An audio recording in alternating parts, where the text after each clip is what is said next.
రెండు మూడు సందేహాలు జేపీ గారు. ఒకటి, మనకి మొత్తం ఈ ఎకనామిక్ గ్రోత్ రేట్ పెరగాలన్నా వీటన్నిటికీ వ్యవసాయం, ఎంఎస్ఎంఈలు, దాంతోపాటుగా స్టార్టప్స్ ఈ మధ్యకాలంలో బాగా పికప్ అవుతున్నవి. వీటికి సంబంధించి ఏది చేయాలి? ఇప్పుడు ఉదాహరణకి కిసాన్ క్రెడిట్ కార్డులు లోన్ తీసుకునే క్యాప్ పెంచి అప్ టు 3 lakhs తీసుకోవచ్చు అని చెప్తూ ఉన్నారు. ఎంఎస్ఎంఈలకి 5 కోట్ల నుంచి 10 కోట్ల దాకా తీసుకోవచ్చు అని చెప్తా ఉన్నారు. స్టార్టప్స్కి 10 కోట్ల నుంచి 20 కోట్ల దాకా అప్పు తీసుకోవచ్చు బ్యాంకుల నుంచి అని చెప్తున్నారు. కానీ ఇవేవి కూడా రైతులు 7.5 కోట్ల 8 కోట్ల మంది వాడుతున్నారు ఈ క్రెడిట్ కార్డులు అని చెప్తున్నారు. మరి మనం వింటూ ఉంటాం బయట 2 రూపాయల వడ్డీకి 3 రూపాయల వడ్డీకి రైతులు తెచ్చుకుంటా ఉన్నారు ఆత్మహత్యలని. ఎంఎస్ఎంఈలకేమో ఎంఎస్ఎంఈలు ఆ స్టార్టప్స్కి కొలాటరల్ లేకుండా బ్యాంకులు ఇవ్వట్లేదు, ప్రభుత్వాలు ఎన్ని చెప్పినా ఆచరణలో అమలు కావట్లేదు అన్నది ఎదుర్కొన్న పెద్ద సమస్య. వాళ్ళు ఎక్స్పాన్షన్కి వెళ్ళాలన్నా లేకపోతే అవసరమైనప్పుడు డబ్బు చేతిలో లేని వీటికి అంటే ఎక్కడ పరిష్కారం జేపీ గారు? మీరు అన్నట్టుగా బడ్జెట్ ప్రతిపాదనలు వేరు, పరిపాలన వేరు. ఓకే, పరిపాలన ప్రధానంగా ఉంది రాష్ట్రాల్లో. ఇప్పుడు రైతులు ఉన్నారనుకోండి, ఏం పొందాలన్నా కూడా రాష్ట్రాలు, వ్యవసాయ రికార్డులు కానీ రైతులు కానీ మరి అది అందించే పద్ధతులు కానీ రాష్ట్రాల నుంచి వస్తాయి. అట్లాగే యంత్రాంగంలో మరి దేవుడు వరం ఇచ్చినా కూడా పూజలు అడ్డుపడతాడు. ఇవన్నీ కూడా వాస్తవం. కానీ ఇవన్నీ ఉన్నా కూడా మీరు ఆ వ్యవసాయాన్ని మీరు టోటల్ ఫిగర్స్ చూడండి, చాలా ఇబ్బందులు ఉన్నాయి. కానీ ఎప్పుడు కూడా మనకు 3% ఆర్థిక ప్రగతి వ్యవసాయంలో దాట్లా.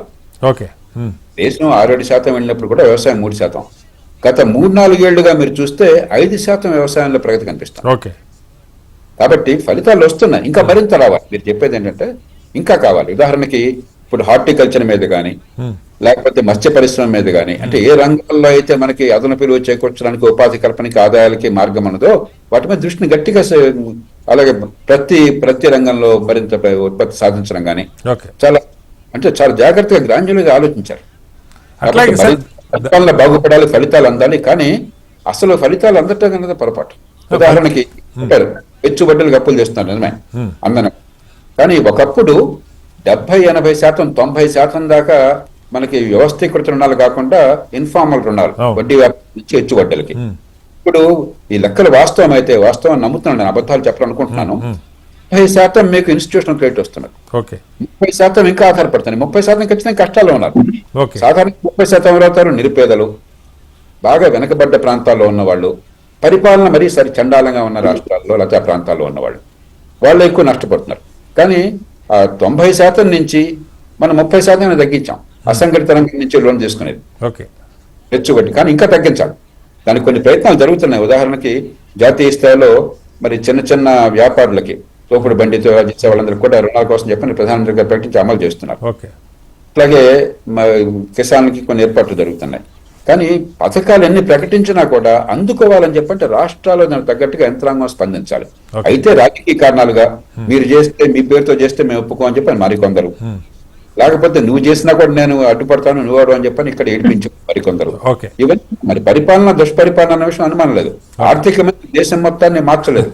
ఆర్థిక మంత్రి మార్చుకోండి, ఆయన దండం పెట్టగలరు, వనరులు కేటాయించగలరు, మార్గాన్ని చూపెట్టగలరు. అట్లాగే తెలుగు రాష్ట్రాలకు సంబంధించి చెప్పి గారు, ముఖ్యంగా ఆంధ్రప్రదేశ్ సంబంధించి అయితే ఇప్పుడు వాళ్ళు ప్రకటించిన, ఈ మధ్యకాలంలో ప్రకటించిన రెండు కూడా, అటు అమరావతికి ఇచ్చిన 15,000 కోట్లు అప్పే, విశాఖ ఉక్కుకి ఇచ్చిన 11,000 కోట్లు అప్పే. ఈ బడ్జెట్లో ఎక్కడ మరి ఇంకా డీటెయిల్స్ ఎక్కడ ఉన్నాయో కానీ బీహార్ గురించి మకానా బోర్డు, అలాగే ఐఐటి పాట్నాని ఇంప్రూవ్మెంట్కి చాలా పెద్ద ప్యాకేజ్ ఇవన్నీ ప్రకటించారు. కానీ తెలుగు రాష్ట్రాలకి, తెలంగాణ కానీ ఏపీ కానీ ప్రత్యేకంగా బడ్జెట్లో ఏమీ ప్రస్తావన చేయలేదు. ఏపీకి సంబంధించి కూడా బుందేలు తరహా ప్యాకేజ్ కానీ మరొకటి కానీ, ప్రత్యేక హోదా పక్క పెడతాం, మీరు పోరాడారు దశాబ్దాల పాటు, ప్రత్యేక హోదా పక్క పెట్టిన కనీసం మిగతావి కూడా కొంత కనికరం చూపారు అని అనుకోవాలా? బడ్జెట్లో ఉండే అవకాశం ఉందా? శ్రీనివాస్, ఒక బీహార్ తప్ప ఇంకే ప్రస్తావన చేయలేదు రాష్ట్రం. ఏదో ఒక సందర్భంలో అస్సాం ప్రస్తావన వచ్చింది. అస్సాంలో ఎన్నికలు ఉన్నాయో నాకు తెలీదు. అస్సాం ఏదో ఒక సంస్థ నుంచి వచ్చింది, ఐఐటీ ఏదో. అది మినహాయిస్తే బీహార్ నుంచి వచ్చే సహజంగా ఎన్నికలు ఉన్నాయి. యూరియా ఫ్యాక్టరీ అస్సాంలో పెడుతున్నారు సార్.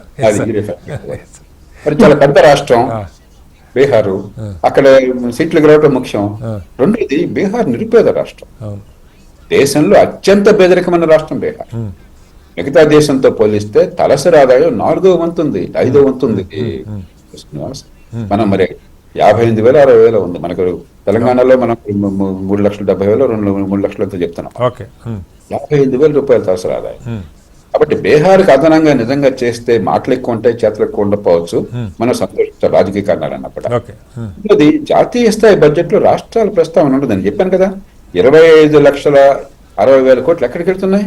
రాష్ట్రాలకి ప్రత్యక్షంగా బదిలీ అవుతున్నాయి. ఓకే. ఓకే. అవి కాకుండా పెట్టుబడుల కోసం చెప్పిన జాతీయ స్థాయిలో వాళ్ళు ఇచ్చేది కానీ లేకపోతే వాళ్ళు చేసేది కానీ కలిపితే 12,75,000 కోట్లు ఎక్కడ ఖర్చు పెడుతున్నారు?